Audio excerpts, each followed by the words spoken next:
मेरी सूरत बिगड़ी थी,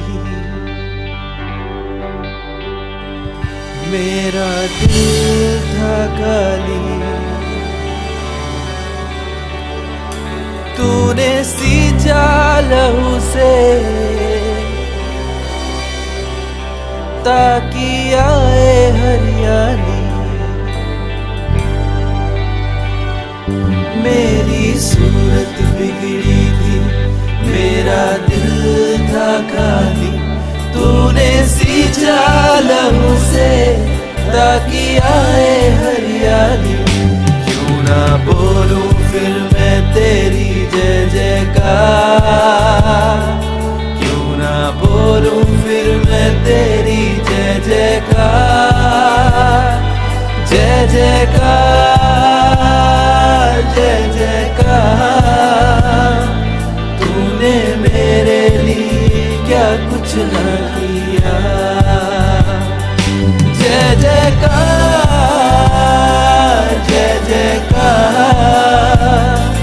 तूने मेरे लिए क्या कुछ न किया। सच में प्रभु, तूने हमारे लिए क्या कुछ ना किया। प्रभु, तूने हमारे लिए सब कुछ कर दिया, अपने इकलौते बेटे को भी हमारे लिए दे दिया ताकि हम ईमान लाएं और बचाए जाएं और तुझ तक पहुंच सकें। मेरी सूरत बिगड़ी थी, मेरा दिल था खाली, तूने सींचा लहू से ताकि आए हरियाली। मेरी सूरत बिगड़ी थी, मेरा दिल था खाली, तूने सींचा लहू से ताकि आए हरियाली। क्यों ना बोलूं फिर मैं तेरी जय जयकार, क्यों ना बोलूं फिर मैं तेरी जय जयकार, जय जयकार, जय जयकार। तूने मेरे लिए क्या कुछ न किया,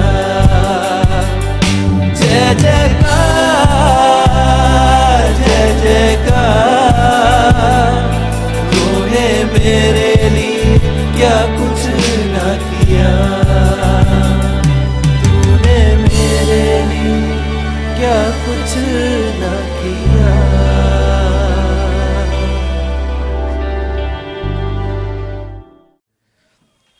ताकि हमारी ज़िंदगी कामयाब हो जाए।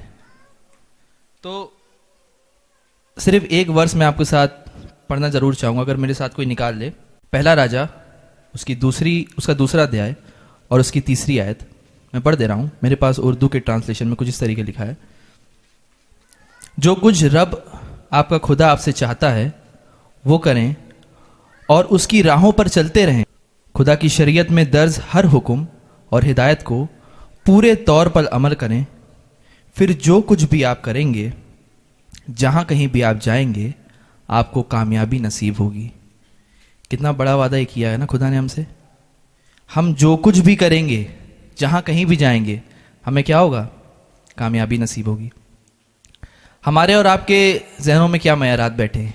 कामयाबी पैसे से है, कामयाबी दौलत से है, कामयाबी इक़्तिदार, हुकूमत और ताकत और सल्तनत से है, कामयाबी कारोबार से है। ये है मेरे आके मरायत। जो जितना दौलतमंद उतना कामयाब, जो जितना मशहूर उतना कामयाब, जो बड़े ओहदे तक पहुंच गया कामयाब, जिसने बड़ा कारोबार जमा लिया कामयाब, जिसने बहुत जायदाद बना ली कामयाब, जिसने एक बड़ा घर या गाड़ी खरीद ली कामयाब। यही है असल में सारे फसाद की जड़। जो तसव्वुर कामयाबी का होगा उसी के मुताबिक आपकी भागदौड़ होगी, उसी के लिए जद्दोजहद होगी, उसी के लिए कमानाइयाँ सर्फ होंगी, उसी के लिए दिन रात की मुशक्कत होगी। लेकिन अजीज़ों, कामयाबी दौलत से नहीं, कामयाबी शोहरत से नहीं, कामयाबी इक़्तिदार और हुकूमत और ताकत से भी नहीं, बल्कि कामयाबी है ईमान से, उसकी बातों पे अमल लाने से, उसके कामों को अपने जीवन से पूरा करने से। आप गौर करिए इस नुक्ते नज़र का, इस एटीट्यूड का, ये जो मेंटल एटीट्यूड है हमारे जहन में, इसका बदल जाना ही इंसानी शख्सियत में बदलाव को पैदा करेगा। अब आपका नतीजा क्या निकला? अगर तो दौलत से कामयाबी होती तो कारून बहुत कामयाब था। अभी वचन के आखिर में मैं आपको कारून के विषय में बताऊंगा। हमारी हिंदी की बाइबल में उसका नाम कोहरा दिया गया है, द सन ऑफ इजहार। तो अगर दौलत से कामयाबी होती तो कारून बहुत कामयाब था। अगर हुकूमत और सल्तनत से कामयाबी होती तो फिरौन और गबूत बहुत कामयाब थे। कामयाबी इनसे नहीं। इंसान दौलत में कारून की दौलत तक पहुंच जाए और दुनिया में दबदबा, इक्तदार, हुकूमत और सल्तनत के एतबार से वो नमरूद हो जाए और फिरौन का मुकाम भी हासिल क्यों ना कर ले, वो नाकाम है, खाइब है, कासिद है, बर्बाद है। कौन कामयाब था? पौलुस कामयाब थे। चाहे उनके पास कुछ नहीं था, कोई घर नहीं था, 7 साल उनको जेल में बिताने पड़े। काफ़ी लंबा टाइम पीरियड होता है। अपनी ज़्यादातर पत्रियां उन्होंने जेल में लिखी। 3 बार नाव तोड़ दी गई।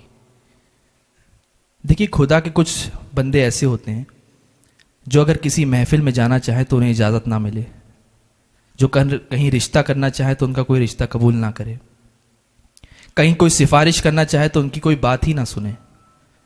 लेकिन खुदा के यहाँ उनका वो मकाम है कि अगर भूले से भी खुदा के नाम की कसम खा बैठते हैं तो खुदा उनकी कसम की लाज रखता है।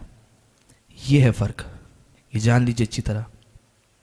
इस बात का मान लेना आसान, इस पर आमीन आमीन कहना भी बहुत आसान, लेकिन इसके मुताबिक आपके अपने जहन का बदल जाना बहुत मुश्किल। क्योंकि देखिए, हम मुतासिद होते हैं अपने माहौल से। वो बड़ा घर है, देखकर एक दफ़ा झुरझुरी आती है ना। बड़ी सी 20 फुट लंबी कार सन्नाटे के साथ आपके पास से गुजर गई, मन में कितना खराब लगता है ना। महसूस होता है बड़े नसीब वाले लोग, बड़े खुश नसीब, बड़े कामयाब। हालांकि कुछ मालूम नहीं कि शायद यही सबसे बड़ी बदनसीबी है, शायद यही सबसे बड़ी नाकामयाबी है। अगर जहनों में ये बात बैठ जाए, कामयाबी किन चीज़ों से है। देखिए, खुदा का इतना बड़ा वादा हमसे किया गया है कि तू अगर पूरे दिलो जान से इसको मानने की कोशिश करे तो फिर तू जहां भी जाएगा, जो कुछ भी तू करेगा, उसमें तुझे कामयाबी नसीब होगी। लेकिन करना क्या है? उस पर ईमान करना है। देखिए, बुरा ना माने, हमारे और आपके दिलों में ईमान नहीं है।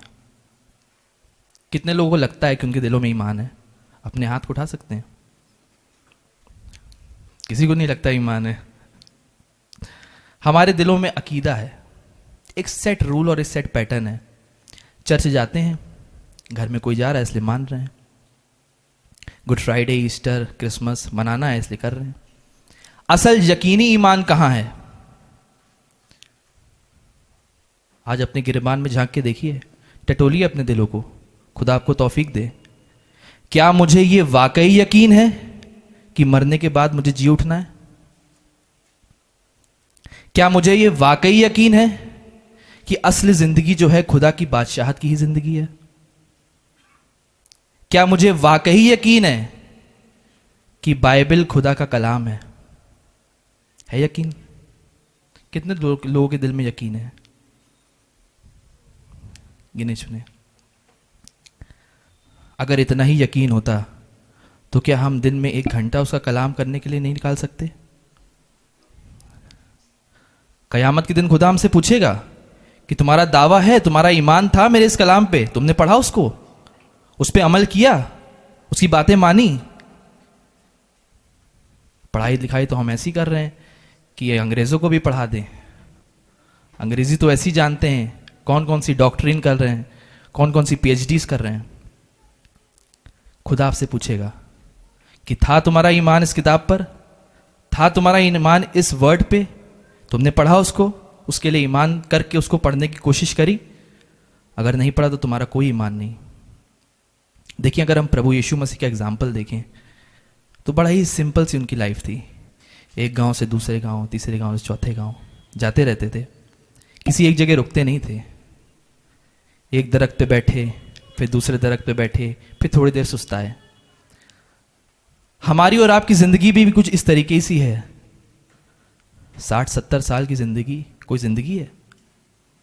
हम तो खुदा के पास से आए हैं, खुदा के पास हमें लौट जाना है। लेकिन ये तर्ज अमल कब होगा?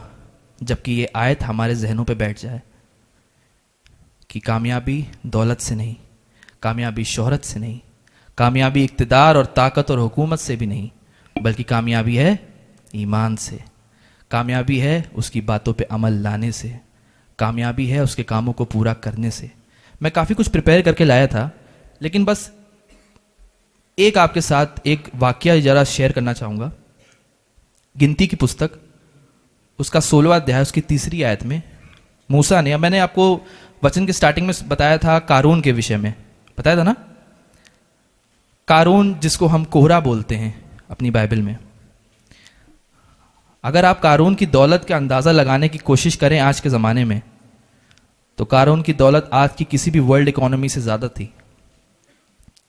विकिपीडिया पे सर्च करके आप देखिएगा, कारून की दौलत के खजानों की जो चाबियां थीं, उनको संभालने के लिए कई बलवान पुरुषों की ज़रूरत पड़ती थी।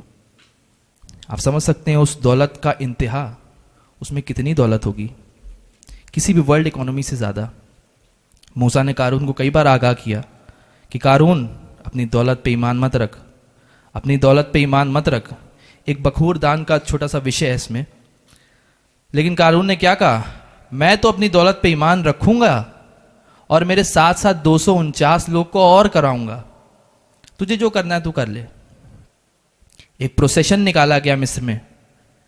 वो प्रोसेशन जब निकाला गया तो उसमें इस कारून की सारी दौलत रथों पे सजी हुई थी। जब दौलत जा रही थी, खुदा की आवाज आई, मैं पढ़ के आपको सुनाता हूं। लेकिन अगर रब ऐसा काम करे जो पहले कभी नहीं हुआ, और जमीन अपना मुंह खोलकर उन्हें और उनका पूरा माल हड़प कर ले और उन्हें जीता जी दफन कर दे, तो इसका मतलब होगा कि आदमियों ने रब को हकीर जाना। दौलत को हम ज़्यादा महत्व देते हैं और रब को हकीर जानते हैं। उसके बाद ये बात कहते ही उनके नीचे की सारी ज़मीन फट गई। उसने अपना मुंह खोलकर उन्हें और उनके खानदानों को, कोरा के तमाम लोगों को और उनका सारा सामान हड़प कर लिया। वह अपनी पूरी मिल्कियत समेत जीते जी दफन हो गए। जमीन उनके ऊपर वापस आ गई और यूं उन्हें जमात से निकाला गया कि वो हलाक हो गए। क्या हुआ आज दौलत का? कहाँ गई दौलत? शोहरत, ताकत, हुकूमत कहाँ गई? सिर्फ मूसा रह गया, क्योंकि उसको क्या था? रब पे ईमान था। क्या आप ये विश्वास करते हैं? क्या आपको उस रब पे ईमान है कि आज भी आप अपनी दौलत पर ईमान करते हैं? और ये कोई झूठ वाकया नहीं है, सच्ची घटना है। उस दौलत को इतनी बुरी तरीके से कर्ज किया गया कि बहुत समय पहले लॉर्ड कार्निवन में जब उस दौलत को खोजने की कोशिश करी, तो दौलत का बड़ा छोटा सा एक हिस्सा तो उनसे मिला मिस्र में, लेकिन मिलने के बाद वो कुछ ही घंटों के अंदर मर गए। इस बाइबल में लिखी कोई भी आयत झूठी नहीं है, सब कुछ सच है। आप जाके नेट पे सर्च कर सकते हैं। लेकिन आज ईमान हमारे और आपके दिलों में तर्ज अमल कब होगा, कैसे होगा? देखिए, जब हम किसी लोगों को देखते हैं, उनके पास बहुत पैसा है, बहुत जायदाद है, तो क्या होता है? हमारे दिल में भी काफ़ी ज़्यादा दुख होता है कि पता नहीं कब होगा हमारे अंदर। होता है कि नहीं होता है? बड़ी गाड़ी देखते हैं, कैसा महसूस होता है? प्रभु पता नहीं हमें कब घुमाएंगे। तो जब हम मुतासिद होते अपने माहौल से, जैसे आपने देखा होगा जब बर्फबारी हो रही हो तो आप बाहर निकलेंगे तो क्या होगा? आपके कपड़ों पे बर्फ जम जाएगी ना, तो आप क्या करते हैं? उसको झटकते हैं ताकि वो बर्फ हट जाए। हमारे ईमान पर भी इस दुनिया में रहते हुए जब हम मुतासिद होते अपने माहौल से, तो गर्दा आ जाता है, बर्फ पड़ जाती है। उसको झटकते रहने की ज़रूरत है, लेकिन उसको झटकने की बेहतरीन और मौसम तरीन शक्ल क्या होगी कि याद रखो, कामयाबी इन चीज़ों से नहीं है। चमक दमक जो है दुनिया की, ये जो चमक दमक तुम्हें रिझा रही है, जो तुम्हें अपने अंदर गुम किए है। इसी बात पे इकबाल का वो शेर याद आ गया कि मुतासिद हो के अपने माहौल से तुम क्या पाओगे? खुदा ही रूठ गया अगर तुझसे, तो फिर बचकर कहाँ जाओगे? तुम गुम ना होके रह जाओ, मबहूद ना होके रह जाओ, मरहूब ना होके रह जाओ, दुनिया है की मोहब्बत तुम्हारे ऊपर देरे ना डाल ले, तुम्हारे दिलों में से ईमान ना उठ जाए। लिहाजा याद करते रहा करो अपने इस यकीन को, अपने इस ईमान को कि कामयाबी दौलत से नहीं, कामयाबी सरवत से नहीं, कामयाबी इक़्तिदार और ताकत और हुकूमत से भी नहीं, बल्कि कामयाबी है ईमान से, कामयाबी है उसकी बातों पे अमल लाने से, कामयाबी है उसकी बातों को अपने जीवन में पूरा करने से। Praise the Lord.